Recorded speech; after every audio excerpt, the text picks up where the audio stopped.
ஹாய்ங்க, வாழ்க வளமுடன். இது நம்ம ஹேமாலயா சேனல். இன்னைக்கு நம்ம வீட்டில் என்ன சமையல் தெரியுமா? நெல்லிக்காய் சாம்பார் வைக்க போறோங்க. சரி, உங்களுக்கு காட்டலான்னு இந்த பாருங்க.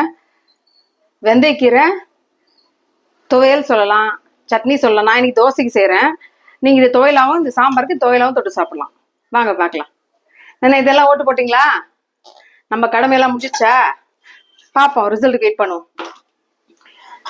இந்த பாருங்க, பேன் வச்சுருக்கேன், சூடாயிட்டு இருக்கு. இப்போ நம்ம ஃபர்ஸ்ட் சாம்பார், இந்த நெல்லிக்காய் சாம்பார் தாளிச்சிருவோம். சரிங்களா? நான் இதுக்கு எடுத்துருக்க பொருள் வந்து 2 வெங்காயம், 2 பெரிய வெங்காயம், 2 தக்காளி, கருவேப்பிலை. நான் தேவைக்கேற்ப நெல்லிக்காய் போட்டிருக்கேன். இதில் ஒரு 8 நெல்லிக்காய் இருக்கு. நீங்கள் இதில் கம்மியாகவும் வச்சுக்கலாம், ஜாஸ்தியாகவும் வச்சுக்கலாம், உங்களுக்கு ஏற்ற மாதிரி வச்சுக்கலாம். இப்போ எண்ணெய் ஊற்றிக்கலாம். எண்ணெய் காயிடும். சாம்பார் தாளிச்சிக்கலாம், நெல்லிக்காய் சாம்பார் தாளிச்சிக்கலாம். 2 ஸ்பூன் எண்ணெய் ஊற்றிருக்கேன். அப்புறம் சாம்பாருக்கு நான் ஒரு 150 பருப்பு ஊற வச்சிருக்கேன், 150 கிராம். நான் எங்களுக்கு தேவையான மாதிரி ஊற வச்சிருக்கேன். நீங்க உங்களுக்கு தேவையான மாதிரி ஊற வச்சு இந்த பொருளை அட்ஜஸ்ட் பண்ணிக்கங்க. சிஸ்டர், இது நான்ஸ்டிக் இல்லை, இது ஹார்ட் ஆனடைஸ்ன்னு சொல்லுவாங்க. நான்ஸ்டிக் இல்லை, இது ஹார்ட் ஆனடைஸ்ன்னு சொல்லுவாங்கல்ல, அந்த பாத்திரம் இது. இது நான்ஸ்டிக் இல்லை. ஆனா இதுல நான் பண்றேன், கோச்சிக்கிறாங்க ரொம்ப நான்ஸ்டிக்ல பண்ணாதீங்க அப்படின்னு சொல்லி. அதான் இதை சொல்றேன். இதுக்கு வாங்க. எல்லாமே நம்ம இரும்பு, அலுமினியம், பித்தளை யூஸ் பண்ண முடியல. அதனால கொஞ்சம் சரி அது யூஸ் பண்ணக்கூடாதுன்னு சொல்லி இந்த மாதிரி யூஸ் பண்ணிட்டு இருக்கிறேன். ஆஸ் யூஷுவலுங்க, கடுகு உளுத்தம் பருப்பு போட்டு தாளிச்சிக்கலாம். 1 ஸ்பூன் கடுகு உளுத்தம் பருப்பு, அது பொரியட்டும். ரொம்ப கொஞ்சமாக ஜீரகம், இல்லைப்பாங்க, இவ்வளோதான் ஜீரகம் போடுறேன். இது ரொம்ப ஈஸிங்க. நம்ம யூஸ்வலாக சாம்பார் வைப்போம்ல, அதே பேட்டர்ன் தான் இதுவும். கடுகு பொரிஞ்சிச்சு, 2 பெரிய அரிஞ்சு வச்சுக்கலாம். இது போட்டு இது கூட கருவேப்பிலை.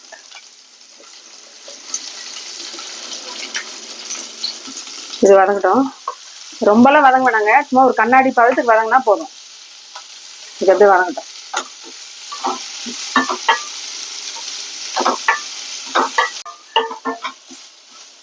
இது வதங்குது.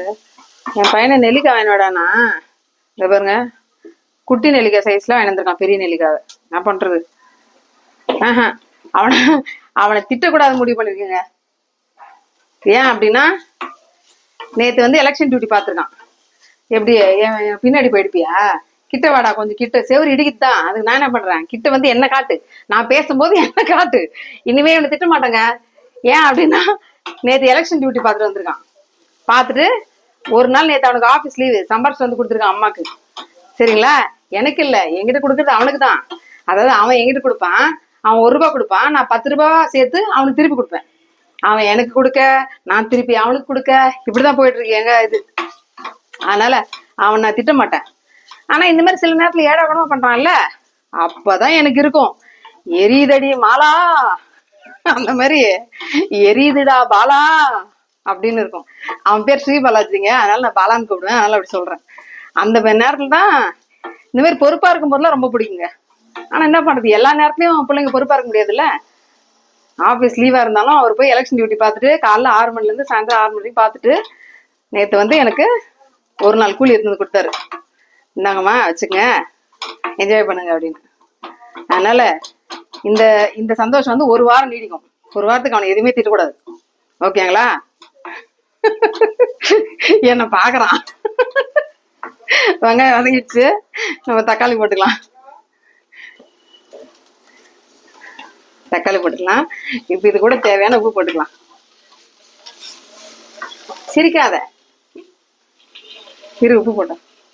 இந்த பாருங்க, உப்பு போட்டேன். இது வதங்க, இந்த அளவு கண்ணாடி பதத்துல வதங்கினா போதுங்க, ரொம்ப வதங்க வேண்டாம். இது வதங்கட்டும், பார்க்கலாம். தக்காளி இந்த அளவு வதங்கிடுச்சா? இப்போ ஆஸ் யூஷுவல் நம்ம சாம்பார் போய் டக்குன்னு செஞ்சிடலாம், ரொம்ப ஈஸிங்க. டிஃப்ரெண்டா நீங்க சாப்பிட்டு போய், என்னடா நெல்லிக்கால சாம்பாரா, அது எப்படி நல்லா இருக்குன்னா யோசிக்காதீங்க. நீங்க செஞ்சு சாப்பிட்டு பாருங்க, அப்புறம் உங்களுக்கு டேஸ்ட் பிடிக்கும். அந்த நெல்லிக்காய் இது மாதிரியே இருக்காது, நல்லா இருக்கும். நெல்லிக்காய் துவர்ப்பு ரொம்ப தெரியாது. நான் வந்து வீட்டு குழம்பு மிளகாத்தூள் போடுறேங்க, ஒரு 2 ஸ்பூன் போட்டுக்கிறேன். என் காரத்துக்கு ஏற்ப நான் 2 ஸ்பூன் போட்டுக்கிறேன். நீங்க உங்க காரத்துக்கு ஏற்ப போட்டுங்க.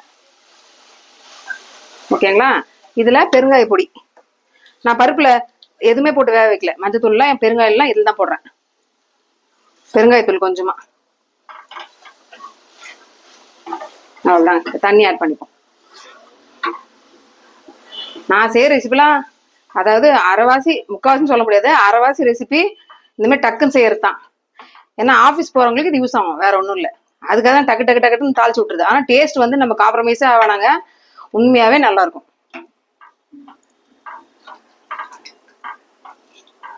இது கொதிக்கிட்டோம். நேற்று எங்களுக்கு பிரியாணி கிடைச்சது. இவன் அந்த எலெக்ஷன் டியூட்டி போனதால அங்கே பிரியாணி கொடுத்தாங்க, இவனுக்கும் கொடுத்தாங்க, எனக்கும் கொடுத்தாங்க. டெய்லி எதிர்பார்க்குது வாய், டெய்லி சாப்பிட்ட என்னத்துக்கு ஆகுது. அதனால இது கொதிக்கிட்டோம், பார்ப்போம். இந்த பாருங்க, இந்த அளவுக்கு ஒரு கொதி வரும்போது நெல்லிக்காய் போட்டுருவோம். நான் ஒரு இந்த பாருங்க 3 6 8 நெல்லிக்காய் போடுறேங்க. அதாவது இதுல புளி சேர்க்க மாட்டோம். நீங்க நினைக்கலாம் நெல்லிக்காய் என்ன கொதிக்க வச்சு சாப்பிடுறோமே அப்படின்னு சொல்லி. புளியை விட நெல்லிக்காய் பெஸ்ட் என்ன கேட்டா. நம்ம இதுல புளி சேர்க்காம புளிக்கு பதில் நெல்லிக்காய் நம்ம வேக வச்சு சாப்பிடலாம். ஊறுகாலாம் செய்யறாங்க இல்லையா, அவ்வளவுதாங்க. இது போட்டு மூடி வச்சிடும். இப்போ நெல்லிக்காய் வேகணும். இந்த பருப்பு இடையில மச்சு வச்சுக்கோங்க இந்த மாதிரி. நீங்க நான் 150 கிராம் போட்டிருக்கேன், நீங்க 100 கிராமோ 200 கிராமோ 1/4 கிலோவோ உங்களுக்கு தேவைக்கேற்ப போட்டுக்கலாம். சாம்பார் என் பொண்ணுக்கு ரொம்ப பிடிக்கும். அவ பிரெக்னெண்டா இருக்கும் போது நான் இதை வச்சு கொடுத்துருக்கேன். புளிப்பா, வாய் புளிப்பா, நல்லா சாப்பிடுவா. எனக்கு அப்பல இருந்து இது வச்சு பழக்கம், நல்லா இருக்கும் சாப்பிட்றதுக்கு.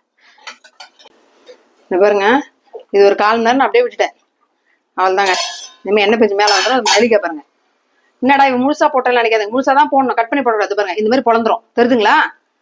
நம்ம வெந்துருச்சு, நெல்லிக்காய் வெந்துருச்சு. இந்த மாதிரி வாய் பொழந்துரும், தெரியுதுங்களா? இந்த மாதிரி விரிசல் விழுந்துரும் நெல்லிக்காயில். அப்படி விழுந்துருச்சுன்னா வெந்துருச்சுன்னு அர்த்தம். இப்போ அவ்வளோதான், பருப்பு ஆட் பண்ண வேண்டியதுதான். நெல்லிக்காய் கட் பண்ணி போடக்கூடாதுங்க, கட் பண்ணி போடாதீங்க, முழுசா தான் போடணும். பருப்பு ஆட் பண்ணுங்க, வேக வச்ச பருப்பு இது கூட ஆட் பண்ண வேண்டியது.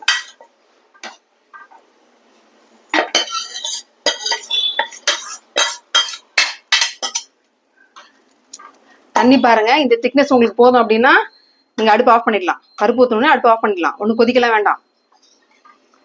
இந்த அளவுக்கு எங்களுக்கு போதுங்க. நான் அவள் தான் ஆஃப் பண்ணிடுறேன். கொத்தமல்லி போட்டு இது பாருங்க, நல்லா நிறைய கொத்தமல்லி போட்டு அடுப்பு ஆஃப் பண்ணிடுறேன். அவ்வளோதாங்க, நெல்லிக்காய் சாம்பார் ரெடி. இந்த பாருங்க எப்படி இருக்கு நெல்லிக்காய். நீங்க சாப்பிட்டு பாருங்க. புளியெல்லாம் நம்ம இதுல எதுவும் ஊற்றல, அவ்வளோ ஒரு அருமையா இருக்குங்க. மூடி நம்ம ஓரமா வச்சிருவோம். இப்போ வெந்தயக்கீரை துவையல் இல்லை சட்னி. இதுக்கு வெந்தயக்கீரைக்கு முதல்ல கடாய் வச்சுப்போம். கடாய் சூடாயிட்டு சிறு வச்சிருக்கேன். இப்போ இதுக்கு என்னெல்லாம் நம்ம பொருள் சேர்க்க போறோம்னு சொல்றேன். பாருங்க, வெந்தயக்கீரை ஒரு கைப்பிடி எடுத்துருங்க. நான் ஒரு கைப்பிடி வெந்தயக்கீரை, ஒரு கட்டில் 1/2 கட்டு எடுத்துக்கணும் வைங்களேன். இந்த பாருங்க, இதுக்கு இந்த அளவு கொஞ்சமா கொத்தமல்லி, ஒரு முழு பூண்டு. இந்த பாருங்க, ஒரு முழு பூண்டு. காரத்துக்கு ஏற்ப பச்சை மிளகாய் அதிகம் வச்சுக்கணும். 2 கருவேப்பிலை. பச்சை மிளகா நான் ஒரு 5 வச்சிருக்கேன். இது கம்மியா இருக்கணும், ஏற்கனவே சொன்ன மாதிரி இது கம்மியான காரனால 5 வச்சிருக்கேன். உங்க பச்சை மிளகா காரத்துக்கு ஏற்ற நீங்க வச்சுக்கோங்க. காஞ்ச மிளகா ஒரு 3 காஞ்ச மிளகா, இது காரங்க, அதுக்காக எடுத்திருக்கேன். தக்காளி ஒரு 2 தக்காளி எடுத்துருங்க. நான் சாரி 2 இல்லை 4 தக்காளி, சின்ன சின்னதா 4 தக்காளி. ஏன்னா இது தக்காளி தான் மெயினே. தக்காளி இது கூட புளி போடணுங்க, நான் புளி எடுத்து வைக்கல. அப்புறம் இந்த பாருங்க, தனியா 1 ஸ்பூனு, வெள்ளை எள்ளு 1 ஸ்பூனு, ஜீரகம் 1/2 ஸ்பூனு, 1 ஸ்பூன் வேர்க்கடலை. இதான் அரைக்க வேண்டிய பொருள் இல்லை. இப்போ கடாய் இது காஞ்சிட்டே இருக்கட்டும், நம்ம பார்ப்போம். புளி பாருங்க, இந்த கீரைக்கு புளி, இந்த தக்காளி வதக்கும் இந்த புளி, இந்த அளவுக்கு புளி எடுத்துக்கிறேன். உங்க புளிப்புக்கு ஏற்ற மாதிரி நீங்க புளி எடுத்துருங்க. நான் இந்த அளவுக்கு எடுத்துருக்கேன். இது காயுதுங்க. இது என்ன எண்ணெயா இருக்குன்னு நினைக்காதுங்க, இது நம்ம இப்படிதான் வைக்கணும். இது இரும்பு கடாய் இல்லையா, நம்ம சமைச்சு எடுத்து வைக்கும் போது கழுவிட்டு கொஞ்ச நேரம் அடுப்பு மேல சிம்ல வச்சுட்டு சூடானதும் லைட்டா எண்ணெய் ஃபுல்லா தடவி வச்சிடணும். இல்லை அப்பதான் துரு பிடிக்காது, இல்லை துரு பிடிச்சிரும். இது மெயின்டைன் பண்றது கொஞ்சம் கஷ்டம் தான். ஆனா பாருங்க, நல்ல வெயிட்டா நல்லா இருக்கும் நம்ம யூஸ் பண்றதுக்கு. அதனால அந்த எண்ணெய் இப்போ வந்து கழுவிட்டு நான் தொடக்கவே அப்படி இருக்கு. 1 ஸ்பூன் எண்ணெய் ஊற்றிப்போம். இதுல பாருங்க, வேர்க்கடலை நான் சொன்னாலே 1 ஸ்பூன் வேர்க்கடலை, 1 ஸ்பூன் தனியா, 1/2 ஸ்பூன் ஜீரகம். இது மட்டும் வதக்கும். லாஸ்ட்ல நம்ம வந்து இது போட்டுப்போம், எள்ளு வந்து லாஸ்ட்ல போடுவோம். இது வந்து நல்லா வறுபடட்டும். நான் என் பசங்களை 2 பசங்களையும் படிக்க வச்சுங்க. படிக்க வச்சு என் பொண்ணுக்கு கல்யாணம் பண்ணி கொடுத்து என் பொண்ணு குழந்தை பேர் பார்த்து எல்லாமே பண்ணும்போதெல்லாம் நான் சம்பாதிக்கும் போதெல்லாம் ஜாலியாக செய்வேன். நான் பாட்டு எனக்கு பிடிச்சதை வாங்குவேன், எனக்கு பிடிச்ச மாதிரி செய்வேன். அப்பெல்லாம் அந்த ஒரு மைண்ட்ல ஒரு பயன்றது ஒரு கிடையாது எனக்கு. ஆனா எப்போ என் பையன் எப்போ சம்பாரிச்சு வந்து ₹1 என் கையில அவனோட சம்பளத்தை கொடுக்க ஆரம்பிச்சானோ அப்பயும் எனக்கு ஒரு பயம் வந்துருச்சுங்க. ஐயோ, புள்ள நம்ம கிட்ட பொறுப்பா ஒரு வேலையை கொடுக்குது, எனக்கு நம்ம எப்படி டபுளா திருப்பி எப்படி தரதுன்றது ஒரு கமிட்மெண்ட்ல வந்துருச்சுங்க. அதுல இருந்தே எனக்கு அந்த காசு, இந்த வேலை, இதெல்லாம் ஒரு பொறுப்பா ரொம்ப பொறுப்பாயிடுச்சு. ஏன்னா நம்ம இஷ்டத்துக்கு நம்ம சம்பாதிச்சோம்னா ஜாலியா இருக்கலாம். வேற யாருன்னா நம்மள நம்பி நம்ம அம்மா நம்ம பாத்துப்பாங்க, நம்ம அம்மா நம்மளுக்காக செய்வான்னு சொல்லி கொடுக்குறப்போ அது ஒரு பெரிய கமிட்மெண்டா இருக்குங்க. இப்போ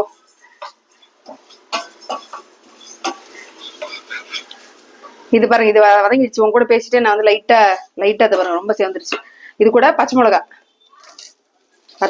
இந்த ரெண்டு கருவேப்பிலை சொன்னல, 2 கருவேப்பிலை, காஞ்ச மிளகா, பூண்டு இதெல்லாம் ஆட் பண்ணி இது வதங்கட்டும். அதனால அவன் இப்ப சம்பாரிச்சு நம்ம கிட்ட கொடுக்கறதுனால அவனுக்கு நல்லபடியா வீடு வாசல்லாம் கட்டி அவன் நல்லபடியா ஒரு கல்யாணத்தை பண்ணி வச்சு அவர் கையில எல்லாத்தையும் ஒப்படைக்கணுன்ற ஒரு கமிட்மெண்ட்டோட நான் இருக்கேன். இத்தனை நாள் நான் சம்பாரிச்சு நான் ஜாலியாக உங்களுக்கு செலவு பண்ணிட்டு உங்களை படிக்க வச்சு உங்களுக்கு வேண்டியதெல்லாம் ஜாலியாக ஏன் இடத்துக்கு செய்வேன். அப்போ ஒரு கெத்தா இருந்தது. இப்ப அந்த கெத்தெல்லாம் போயிடுச்சு எனக்கு. இவங்ககிட்ட சம்பளம் வாங்கும் போதெல்லாம் இவனுக்கு நம்ம இன்னும் அதிகமா செய்யணும்ன்ற அந்த தாட் மைண்ட்ல ஓடிட்டே இருக்குது. அதனால இவனுக்காகவே தாங்க நான் உழைக்கிறேன். இவனை ரெடி பண்றேன் இன்னொரு 5 வருஷத்துல. இப்ப 22 வயசு தானே ஆகுது. ஒரு 26 27 வயசுல கல்யாணத்தை பண்ணிட்டு நீ ஆச்சும் பொண்டாட்டியாச்சுன்ட்டு நம்ம ஜாலியா இந்த இந்தியாவே ஃபுல்லா எக்ஸ்ப்ளோர் பண்ணுவாங்க. ஏன் இந்தியா இன்டர்நேஷனல் லெவலில் எக்ஸ்ப்ளோர் பண்ற ஆசை எனக்கு இருக்கு. பார்ப்போம். தாய் கிழவில சொல்ற மாதிரி எனக்கு என்ன பாத்துக்கிறதுக்கும் எனக்கு வேணும். அதுவும் செய்வேன் நான் சைமில்டேனியஸா. நம்ம யாரையும் நம்ப முடியாது இல்லையா? செஞ்சா சந்தோஷம், செய்யலையா மை பெட்ரோல் போயிட்டே இருக்க வேண்டியதுதான். அவள்தாங்க. இப்ப இது கூட இந்த எள்ளு சொன்னல, ஒரு ஸ்பூன் எள்ளு ஆட் பண்ணிப்போம். வெள்ளை எள்ளு போட்டுருக்கனாலும் நீங்க கருப்பு எள்ளு கூட போட்டுக்கலாம். இது லைட்டா பொரிட்டோம், பொரிஞ்சிருச்சுங்க. இந்த நம்ம இது போல எள்ளு போடுறோம்ல, எள்ளு போட்டு பொரிஞ்ச உடனே நம்ம ஒரு தட்டுல மாத்திப்போம். இந்த பாருங்க, தனியா ஒரு தட்டுல டிரான்ஸ்ஃபர் பண்ணிப்போம். இந்த பாருங்க, இனிமே தட்டுல எடுத்து வச்சுட்டு இப்போ தக்காளி ஆட் பண்ணலாம். புளி, தக்காளி இது நீங்க அப்படியே கூட போட்டு வதக்கலாம். இது ஒன்னா போட்டு அரைச்சா சில அரையாது, இதுல அரைப்படாது. ஸோ நான் ஃபர்ஸ்ட் இதை வந்து குறைப்பா அரைச்சிட்டு அதுக்கப்புறம் தக்காளி கீரை எல்லாம் போட்டு அரைக்கலான்ற முடியல இருக்கேன். இதுக்கு இந்த தக்காளி தாங்க டேஸ்ட்டு. நல்லா ஒரு 4 தக்காளி ஆட் பண்ணுங்க. நீங்க எந்த அளவுக்கு கீரை எடுக்கிறீங்களோ அந்த அளவுக்கு தக்காளி ஆட் பண்ணுங்க. இந்த சட்னிக்கு இந்த துவையலுக்கு தேவையான கல்லுப்பு போட்டுக்கோம். இந்தாங்க, இது கொஞ்சம் வதங்கினோடனே நம்ம கீரை போட்டோம். வெந்தயக்கீரை இது நல்லா வேகணுங்க. வெந்தயக்கீரையும் கொத்தமல்லியும் போட்டு நல்லா இருக்குங்க. டேஸ்ட் அல்டிமேட்டா இருக்கும். இதுலயே சாதம் போட்டு குழந்தைங்க இருந்ததுன்னா நீங்க கீரைலாம் செஞ்சு கூட சாப்பிட மாட்டாங்க. இதுலயே சாதம் போட்டு பிசைஞ்சு சாப்பிட்டீங்கன்னா செம்மையா இருக்கும். இதுல கொஞ்சமா மஞ்சத்தூள் போட்டுங்க. கொஞ்சமா மஞ்சத்தூள் வேகட்டும். இன்னும் கீரை கொஞ்சம் நல்லா வேகணும். இன்னும் கொஞ்சம் வேகட்டும், நம்ம அப்புறம் பார்ப்போம். இந்த பாருங்க வதங்கிடுச்சு. போதும், இந்த அளவுக்கு தக்காளி வதங்கினா போதும். இந்த அளவுக்கு வெந்தயக்கீரை வதங்கினா போதும். அடுப்பு ஆஃப் பண்ணிட்டோம்.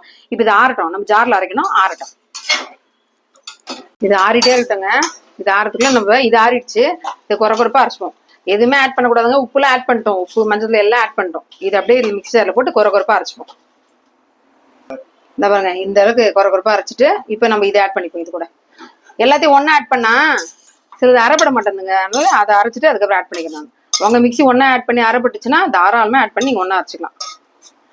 இதே பேட்டர்ல செஞ்சு பாருங்க, சூப்பரா இருக்குங்க. ஏன்னா வெந்தயக்கீரை வந்து கொஞ்சம் லைட்டா கசப்பு இருக்கும் இல்லையா? இப்ப வெயிலுக்கு வெந்தயக்கீரை குளிர்ச்சிங்க ரொம்ப. நெல்லிக்காவும் உடம்புக்கு ரொம்ப நல்லது. அதனால இந்த காம்பினேஷன் ட்ரை பண்ணி பாருங்க. இந்த பாருங்க, இந்த அளவுக்கு குறைப்பா. துவையல்னா இந்த அளவுக்கு அரைச்சுங்க. சட்னி எல்லாம் இன்னும் கொஞ்சம் மழை அரைச்சுங்க. ரொம்ப மழை அரைக்கூடாது. இந்த பாருங்க, இந்த அளவுக்கு அரைச்சு தாளிச்சு அதே கடாய் வச்சிருக்கேன் நானு. இல்லை எண்ணெய் ஊற்றிக்கலாம். 2 ஸ்பூன் ஊற்றிருக்கேங்க. இந்த பாருங்க, ஒன்றுமே இல்லை, வெறும் கடுகு உளுத்தம் பருப்பு. ஏன்னா நம்ம ஜீரகம் எல்லாத்தையும் அதிலே போட்டோம். எதையுமே போட தேவையில்லை இல்லை. இந்த பாருங்க, கருவேப்பிலை,